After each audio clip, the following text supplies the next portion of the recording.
what would you like to bring on the shelf of shame? Mine is, and again, of course, it's going to be open banking specific, but why is it that if I want to order a pizza, for example, off Just Eat, and I want to pay by bank, and it takes me through to authenticate in my banking app, and this isn't true for all banks, I should add, but in certain banks' cases, I've got to go through a sort of payment selection reason. I have all these fraud banners and warnings. And what is the purpose of this payment? Are you transferring it to friends or family? Or are you buying a good or product online or whatever it might be? I understand that those are there for a reason in terms of reducing fraud. For example, if I don't know, want to buy something off a stranger off of a particular marketplace.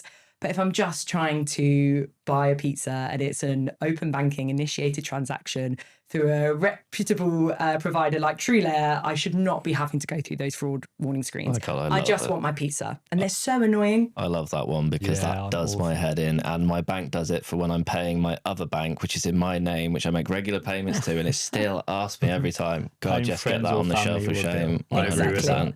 This made it onto the shelf. Yes, I'm very chuffed. For sure. Mine is not necessarily not controversial, but it's one that gives me the ick because I literally had to go through it last week.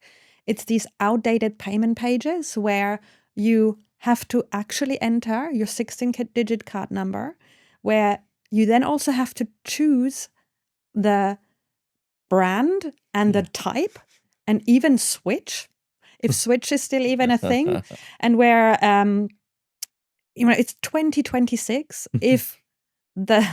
If the payment page doesn't recognize your card number from the first 6 digits, then clearly the merchant and the provider haven't updated those pages since the Spice Girls were in the charts. and then there is no pay by bank yet in the checkout, and they ask you questions that are completely irrelevant for the purchase. Like it's clunky. It's not up to date, and for me, it has to go on the shelf.